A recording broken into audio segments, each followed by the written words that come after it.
The first point, in terms of delivering on Pakatan Harapan's 14th General Election Manifesto promises. Of course, I take note of comments that have made by various people, including leaders in Pakatan Harapan, with regards to the manifesto book, and to say that it should not be confused with a holy book or any holy book. I do not deny that we found it difficult to implement many of our promises when we formed the government last year because of various reasons. One of which was, of course, budgetary, when we discovered a number of additional off-balance sheet items that initially thought. And when I was Special Officer to the Minister of Finance, I was privy to this kind of information. And I thought, myself and Tony Pua, we knew the off-balance sheet items quite well.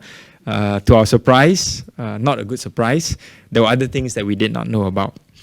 Others, such as putting the income contingent repayment level for PTPTN loans, something which Todd referred to generally, at the 4,000 ringgit salary per month. We found out later that was not feasible because of the cost implications, and we were not able to obtain the necessary data when we came up with this estimate.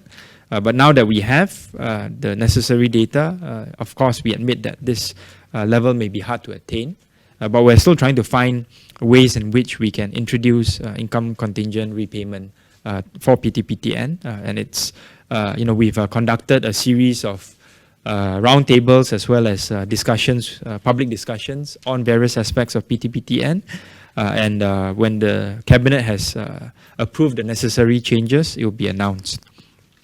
Others, such as our promise to return Sabah and Sarawak to the status accorded by the Malaysian Agreement 1963 or MA63, has encountered certain obstacles recently, including our efforts to try to amend the Constitution, which was not approved or passed in Parliament. I'm encouraged at the same time by the finding in the second report card that after a year in office, slightly more than 30% of the promises in the manifesto have either been achieved or on track. Like what Lawrence said just now, this is something that we should be fairly proud of after just 1 year in government.